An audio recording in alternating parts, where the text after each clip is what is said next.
19 guns crushed 52 Panzers.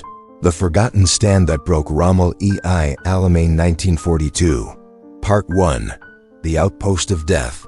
October 1942. The North African desert was a furnace of sand and steel. Field Marshal Erwin Rommel, the Desert Fox, had pushed the British forces back to the very gates of Egypt. Only one place remained, a line of sand called Alamein. If Rommel broke through here, the Suez Canal would fall and the war in the Middle East would be over. In the middle of this chaos, a small battalion of British soldiers, the 2nd Battalion of the Rifle Brigade, was ordered to occupy a shallow depression in the sand known only as Outpost Snipe. They arrived in the dead of night, digging their guns into the soft earth. They had no high ground. They had no concrete bunkers. All they had were 19 6-pounder anti-tank guns and a mountain of ammunition. As the sun began to rise over the Sahara, the horizon didn't bring light. It brought the silhouettes of 52 Panzers. The German and Italian armored divisions were moving in for the kill. They expected a quick victory. They didn't know they were about to run headfirst into the most stubborn defense of the entire war. The 6-pounder, the giant killer. By 1942, the standard British anti-tank guns were struggling against German armor. But the 6-pounder, a 57mm cannon, was different. It was small, easy to hide, and it fired a high-velocity shell that could punch through a Panzer III or IV at 1,000 yards. The men at Outpost Snipe knew their weapon was their only hope. They dug the gun so deep that only the very tip of the barrel was visible above the sand. This turned the 19 guns into ghost cannons. When the German tanks approached, the commanders looked through their binoculars and saw nothing but empty desert. They moved forward with confidence, unaware that 19 crews were holding their breath, their fingers on the firing levers, waiting for the perfect moment to shatter the silence. The hold your fire moment. At Outpost Snipe, the commander, Lieutenant Colonel Victor Turner, gave a terrifying order. Do not fire until you can see the bolts on their hulls. He knew that if they fired too early, the Germans would see the muzzle flashes and rain artillery down on them. They had to wait 1,000 yards, 800 yards, 500 yards. The heat haze made the tanks look like shimmering monsters. The sound of the Maybach engines grew into a deafening roar. Inside the shallow pits, the British gunners were sweating, their eyes stinging from the dust. Then, at a range of just 300 yards, Turner gave the signal. The desert exploded. 19 guns fired simultaneously. In less than 10 seconds, the front row of German tanks was a line of flaming wreckage. The Desert Fox had just been punched in the face. 19 against 52, the Germans were stunned, but they were professionals. They didn't retreat. They deployed into a Panzerkiel, a wedge formation, and began to circle the outpost. This was the moment of truth. 19 guns were now being attacked from 3 different directions. The British crews had to physically manhandle their heavy guns, spinning them around in the deep sand to face new threats. The air became a thick soup of cordite smoke and burning oil. Every time a German tank stopped to fire, a British 6-pounder would sting it. The British weren't just aiming for the tanks. They were aiming for the fuel cans and ammunition racks. By midday, the area around Outpost Snipe was a graveyard of German steel. 52 tanks had entered the killing zone. By the time the first wave retreated, over half of them were burning wrecks. The forgotten stand had begun to break Rommel's momentum. Petrified in the open, the German panzer crews were petrified. They couldn't understand where the fire was coming from. Because the British guns were so low to the ground, the muzzle blasts kicked up clouds of dust that hid the guns even more. To the Germans, it felt like the desert itself was firing at them. They began to panic, firing their machine guns at every shadow and every sand dune. This ammunition panic was exactly what the British wanted. While the Germans wasted their shells, the British gunners stayed calm, picking their targets with surgical precision.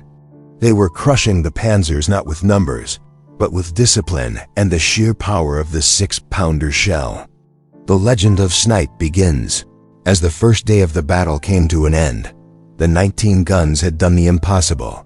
They had held a featureless patch of sand against the most feared armored force in the world. But the battle was far from over.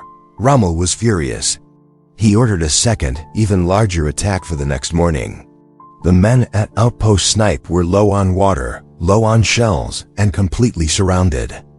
But they had a message for the Desert Fox. If you want this sand, you'll have to pay for it in blood. The stand was no longer just a mission. It was a legend in the making. The guns were hot. The Panzers were waiting. And the desert was about to turn red. Part 2. The Turning Turret. The dawn over the Sahara does not bring peace. It brings the heat of 1,000 suns. At 4 o'clock in the morning at Outpost Snipe, the British gunners were ghosts in the dust. Their skin was caked in a mixture of engine oil and desert sand. Their water bottles were bone dry. Most of their 19 guns were damaged, and their ammunition was running dangerously low. But as the first light hit the horizon, they didn't see a rescue column. They saw the iron tide. Field Marshal Rommel was tired of this annoying obstacle in the sand. He didn't send a scouting party this time. He sent the 15th Panzer Division, the elite of the elite. Thick-skinned Panzer IVs and Italian M13 tanks began to emerge from the haze like monsters from the deep. The forgotten stand was about to become a death trap, but the Germans were about to learn that a cornered British Tommy with a 6-pounder is the most dangerous animal in the desert. The sniper of the sands, the Germans had a plan: use their long 75mm guns to blast the British from a distance. They didn't want to get close to the ghost cannons again. But the desert has a way of playing tricks. The outpost was located in a shallow depression, a natural hollow in the ground. To hit the British, the German tanks had to drive up over a small ridge. The moment the German tanks crested that ridge, their thin belly armor was exposed for just a second. Lieutenant Colonel Turner and his men watched through their sights. They didn't fire at the front of the tanks. They waited for that 1-second window when the tank tilted upward. Fire! The 6-pounder shells, traveling at nearly 3,000 feet per second, punched through the bottom of the German hulls like they were made of tin. The first 3 Panzer IVs didn't just stop. They flipped backward as their internal ammunition exploded.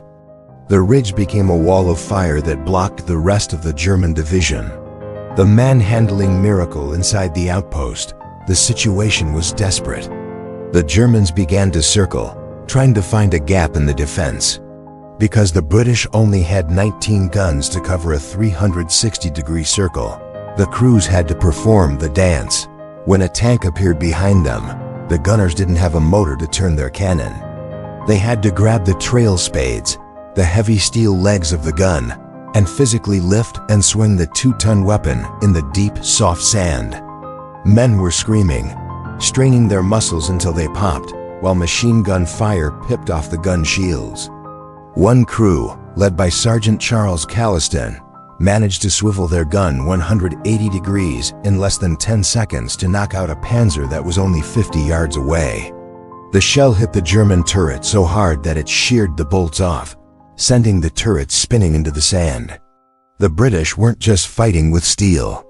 They were fighting with raw gravity and grit. Ammunition scavengers. By 10 o'clock in the morning, the British were out of shells. The 6-pounder was a hungry beast, and the floor of every gun pit was littered with empty brass casings. But the desert was also littered with dead tanks.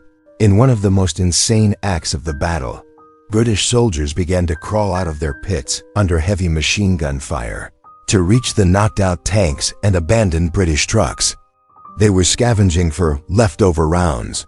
They would run back into the pits, clutching 2 or 3 shells like they were bars of solid gold.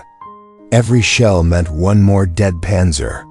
Every shell meant 10 more minutes of life. The Germans watched in horror. They had fired thousands of rounds into the outpost. They had called in Stuka dive bombers. But every time the smoke cleared, the 19 guns were still there, still firing, still crushing anything that moved. The breaking of the Afrika Korps. The psychological wall finally hit the German tankers. They were the masters of blitzkrieg, but at Outpost Snipe, they were the ones being blitzed. The German commanders began to report phantom guns. They believed the British had hundreds of anti-tank weapons hidden in the sand.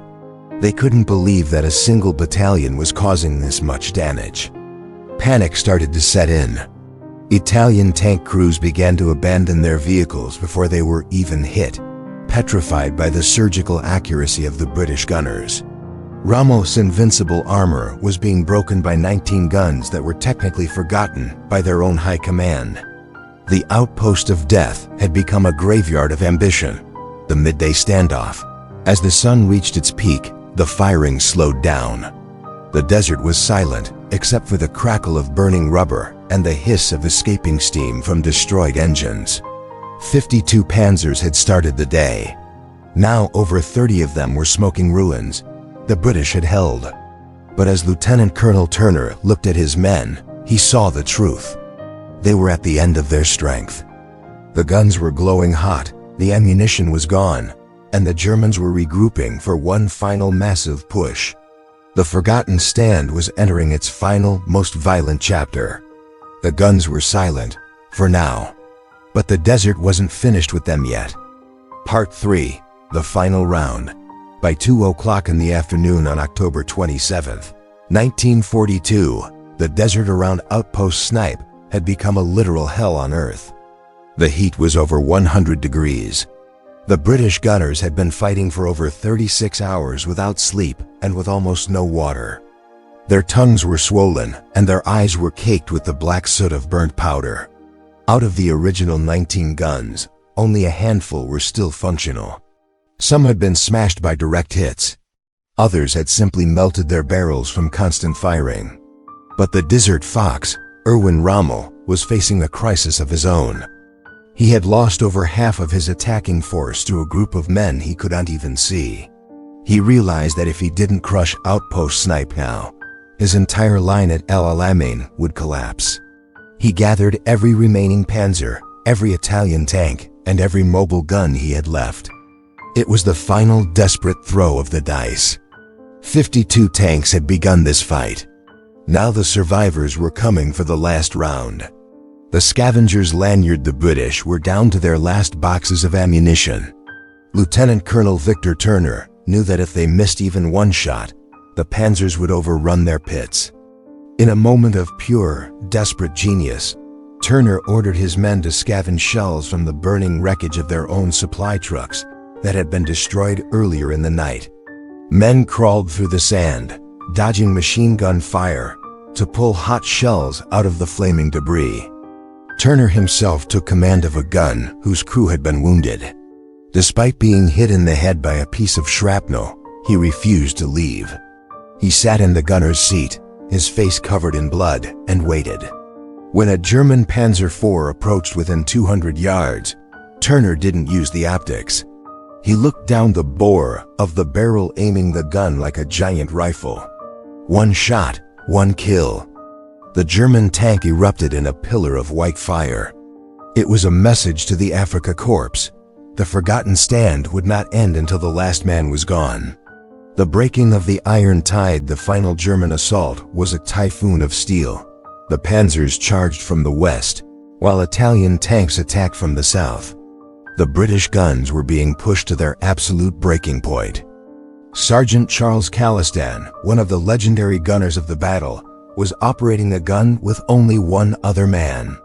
They were being targeted by 3 Panzers at once. Calistan didn't panic.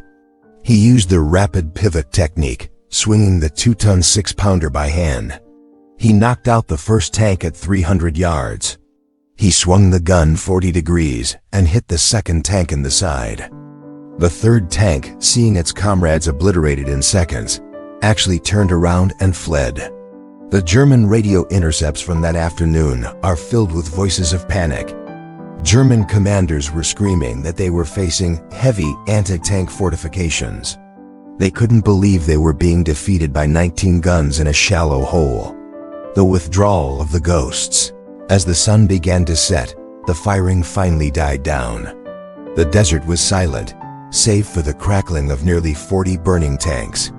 Rommel's elite 15th Panzer Division had been broken. They had spent their blood and their steel against a patch of sand that had no strategic value other than the fact that the British refused to give it up. Under the cover of darkness, the survivors of the 2nd Battalion were ordered to withdraw. They didn't leave in a panic. They calmly disabled their remaining guns, took their wounded, and walked back toward the British lines. They had arrived as a forgotten outpost. They left as the men who had saved Alamein. When they reached the main British lines, the other soldiers stood in silence. The men from Snipe didn't look like heroes. They looked like ghosts covered in the dust of victory. The final tally. By the numbers, the final verdict of Outpost Snipe is one of the most lopsided victories in the history of armored warfare. 19 British guns had faced 52 German and Italian tanks. When the smoke cleared, the British had officially destroyed or disabled 37 enemy armored vehicles. But the damage was deeper than just metal. Rommel had lost his mobile reserve.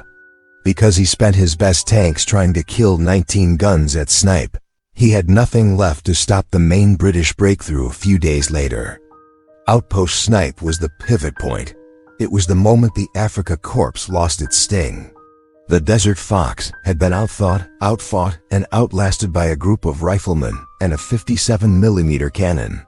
The Victoria Cross and the legend. For his incredible gallantry and leadership under fire, Lieutenant Colonel Victor Turner was awarded the Victoria Cross, the highest military honor in the British Empire. Sergeant Calistan and many others received the Distinguished Conduct Medal. But for the men who were there, the real reward was knowing they had done the impossible. They proved that a well-hidden gun and a crew with iron nerves can stop the most powerful army on Earth. The story of the 19 guns is a reminder that in war, numbers aren't everything. It's about the position, the precision, and the persistence to never back down. The desert doesn't forget. And the legend of Snipe will live as long as there are stories of the brave. The stand was over. The battle was won. And the road to Berlin was finally open. Part 4. The Echo of the 6-Pounder. The morning of October 28, 1942, brought a silence to the Egyptian desert that was louder than the gunfire of the day before. As the heat haze began to shimmer over the depression known as Outpost Snipe, the full scale of the devastation was revealed.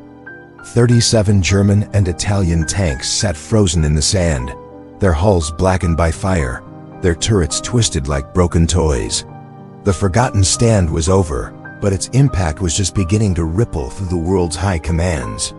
From the headquarters of the Afrika Korps to the war rooms in London and Washington, the news of 19 guns holding off 52 Panzers was treated like a miracle. But it wasn't a miracle. It was the birth of a new era of warfare. It was the moment the Desert Fox realized that his armor was no longer the master of the battlefield. The shock of the Desert Fox. Field Marshal Erwin Rommel was not a man easily rattled. He had conquered France and pushed the British across 2,000 miles of North African sand. He believed in the superiority of momentum. But when the reports from the 15th Panzer Division reached his desk, Rommel was stunned. His elite commanders were reporting that they had encountered a super weapon or a new type of fortress. They couldn't believe they had been defeated by a single battalion of riflemen in a shallow hole. Rommel ordered a secret analysis of the wrecks. What he found terrified him. The British hadn't used a secret weapon. They had used the 57mm 6-pounder gun with surgical discipline. The German Kriegspiel, their war games, had never accounted for 19 guns being so stubborn. The Desert Fox realized his tactical playbook was obsolete. The psychological invincibility of the Panzer was gone. The blueprint for modern ambush, the stand at Outpost Snipe, didn't just win a battle. It created a new military doctrine. Allied commanders took the reports from Lieutenant Colonel Victor Turner and turned them into a manual for anti-tank warfare. They realized that the 6-pounder was the perfect stiletto. It was small enough to be hidden in the curve of a sand dune and powerful enough to kill a tank at point-blank range. They began to teach the Snipe method.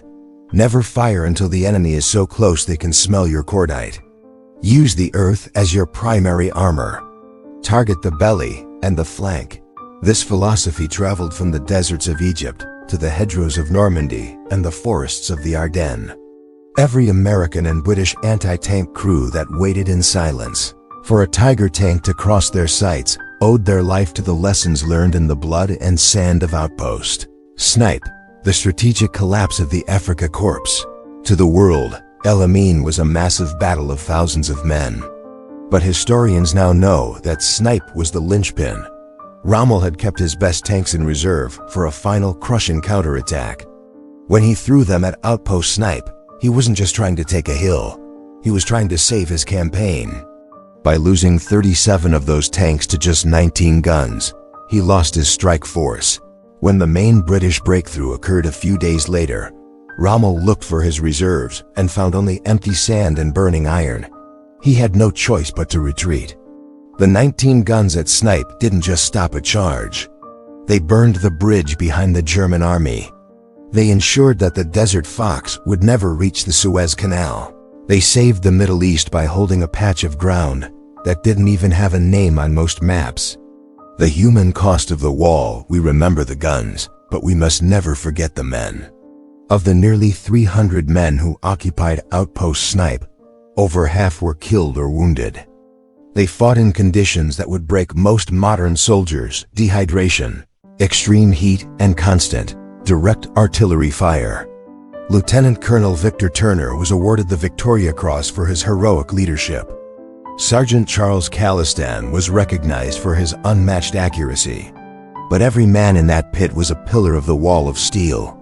They returned to the British lines not as conquerors, but as exhausted survivors. They didn't brag about the 37 tanks. They simply cleaned their guns and waited for the next order. They were the quiet professionals who proved that a human being with enough grit can survive a collision with an empire. The final word: 19 against 52. The story of Outpost Snipe is the ultimate rebuttal to the idea that war is decided only by the biggest machines. It tells us that 19 can be a bigger number than 52 if those 19 are guided by discipline, courage, and a perfect understanding of their weapon. The 6-pounder gun is now a museum piece. The Panzers are rusted skeletons. But the spirit of the stand remains. It is the story of the underdog who refused to move. It is the story of the forgotten stand that broke the back of a legend. The desert has many stories, but none are as sharp, as cold, or as enduring as the 19 guns of Outpost Snipe. The stand is finished. The history is written. The wall remains. Part 5. The Souls of Snipe. We have spoken of the 19 guns. We have counted the 37 destroyed Panzers. We have mapped the strategy of the Desert Fox. But history is not made of metal and maps. It is made of skin, bone, and a type of stubbornness that defies logic. To understand Outpost Snipe, you have to look past the smoke. You have to see the men of the 2nd Battalion, the Rifle Brigade. These weren't super soldiers. They were ordinary men from London, Liverpool, and the English countryside. They were tired, they were hungry, and they were dying of thirst. In the high-intensity heat of October 26th and 27th, 1942, these men faced a choice. They could surrender to the desert, or they could become the wall of steel that history demanded. This is the story of what it felt like to stand in the meat grinder and refuse to blink. The furnace and the tongue. The first enemy at Outpost Snipe wasn't the German Panzer. It was the sun. By the afternoon of the first day, the temperature inside the gun pits had reached over 110 degrees. The British soldiers had been restricted to one small canteen of water every 24 hours. Witnesses described the deathly silence of the men. Their tongues had swollen so much that they couldn't speak. Their lips were cracked and bleeding. When they had to shout orders, the sound was a raspy, painful whisper. Every time a 6-pounder gun fired, the blast kicked up a cloud of fine, alkaline sand that filled their lungs and stuck to their sweaty skin. They were breathing fire. They were swallowing the desert. Yet, when the Panzers appeared on the horizon, these men stood up. They didn't see a chance to escape. They saw a reason to keep going. The Brotherhood of the Breach, the 6-pounder, was not an automatic weapon. It required a choreography of death. One man to aim, one man to load, one man to pass the shells. If any one of them hesitated, the tank would fire first, and the pit would become a grave. At Outpost Snipe, this dance became a mechanical instinct. In the heat of battle, men like Sergeant Charles Callistan and his loader didn't need to speak. They worked with a rhythmic perfection that was beautiful and terrifying. When a loader was wounded, the gunner didn't stop. He would reach back, grab a 20-pound shell, slam it into the breach with one hand, and aim with the other. There are stories of men firing their guns while sitting on the bodies of their fallen friends, because there was no other place to stand. They weren't fighting for the king or the empire in those seconds. They were fighting for the man 3 feet to their left. The wall was held together by the invisible glue of brotherhood. The night of the living ghosts. When the sun went down on the first night, the Forgotten Stand took on an eerie, supernatural quality. The outpost was surrounded by the flaming skeletons of Panzers. The smell of burning rubber, diesel, and roasted meat filled the air. The British soldiers couldn't sleep. They spent the night listening for the clank of tank tracks in the dark. Every time a German flare illuminated the sky, the men in the pits looked like ghosts. Their faces were black from cordite, their clothes were torn, and they were shaking from the adrenaline crash. But they didn't break. In the darkness, they shared their last cigarettes and passed around the final drops of water. They knew the morning would bring the 15th Panzer Division. They knew the odds were impossible. But in the silence of the Sahara, they found a quiet, cold resolve. They weren't just waiting to die, they were waiting to win. The silence after the stand, when the order to withdraw finally came, the men didn't celebrate. They were too tired to cheer. One veteran recalled that the walk back to the British lines was the hardest mile of his life. Their legs were like lead. Their minds were fogged by the constant noise of the explosions. When they finally reached the safety of the main army, the other soldiers looked at them with a mixture of awe and fear. These men from Snipe didn't look like the soldiers who had left 2 days prior. They had a 1,000-yard stare that saw through everything. They had seen 37 tanks burn. They had seen their world reduced to a 50-yard circle of sand and iron. They had paid the price of victory in a way that words cannot describe. The final tally of the Seoul Outpost Snipe was a victory of industrial power, but it was fundamentally a victory of human grit. If those 19 crews had blinked for even 1 second, if one loader had been too thirsty to move, or one gunner had been too tired to aim, the wall would have shattered. Rommel would have broken through, and the history of the world would be written in a different language. The souls of Snipe remind us that even in the age of machines, the human heart is the ultimate weapon. The sand has buried the bones of the Panzers, but it cannot bury the memory of the men who stood their ground. 19 guns, 1,000 pellets of courage. One desert that would never be the same. The guns are cold. The men are gone. But the echo of their stand still rings across the dunes. Part 6. The Immortal Stand. If you fly over the desert near Alamein today, you will see a vast, empty landscape of yellow sand and gray rock. There are no monuments at Outpost Snipe. There are no gift shops or paved roads. There is only the wind. But for military historians and strategists, this empty patch of ground is holy. It is the place where the impossible became reality. It is the place where 19 guns and a few hundred men stopped the wheels of a global empire. We have followed the shells, the tanks, and the men. But in this final chapter, we must ask the biggest question of all: what if? What if the men of the rifle brigade had blinked? What if the wall of steel had cracked? The answer is a nightmare that the world narrowly avoided. And the lessons learned in that dust still dictate how wars are fought in the 21st century. The butterfly effect. Saving the world. Military analysts have long argued that Outpost Snipe was the pivot of the Middle East. If Rommel had crushed those 19 guns in the first hour, his armored reserve would have remained intact. He would have punched through the thin British line at Alamein and raced across the Nile. Cairo would have fallen. The Suez Canal, the lifeline of the British Empire, would have been severed. With the canal gone, the oil fields of the Middle East would have been open to the Nazi war machine. The Desert Fox would have linked up with German forces pushing through the mountains of Russia. This wasn't just a battle for a sand dune. It was a battle for the fuel that powered the modern world.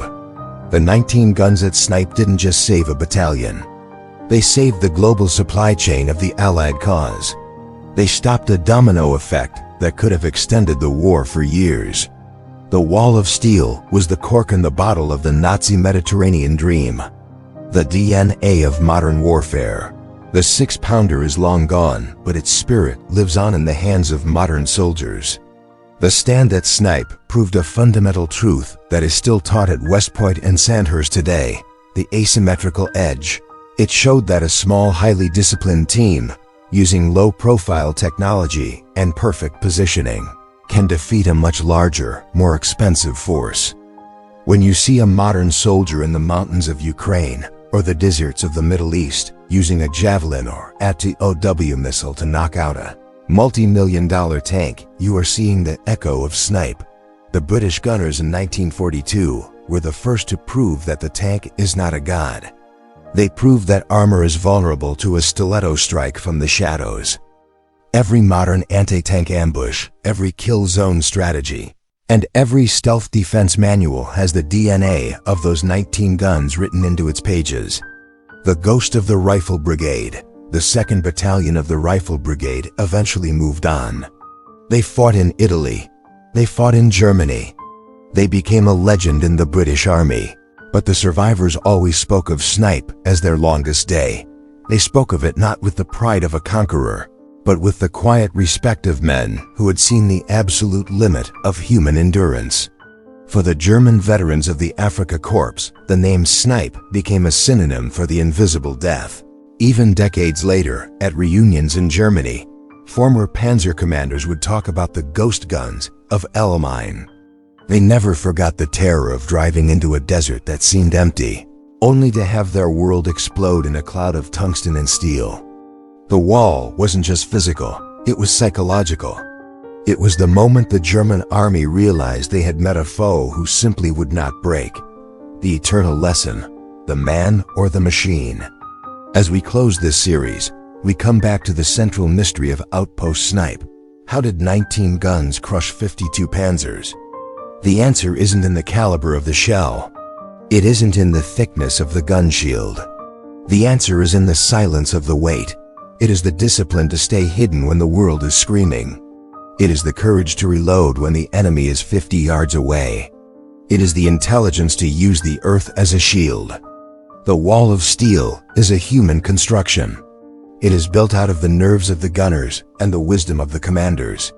It is a reminder that in our age of drones, satellites, and artificial intelligence, the individual still has the power to stop the tide of history. Outpost Snipe tells us that no matter how big the machine, it is only as strong as the man who faces it. Final farewell to the desert wall. The desert wind has smoothed over the foxholes. The brass casings have been buried by decades of shifting dunes. But the legend of the 19 against the 52 is immortal. It is a story of the forgotten stand that changed everything. It is a story of the one boom that echoed across the world. From the first shell fired in the dark of October 26th to the final withdrawal on the 28th, the men of Snipe held the line. They were the desert wall, and because they stood, the world moved forward. The stand is permanent. The guns are at rest. The legend lives on.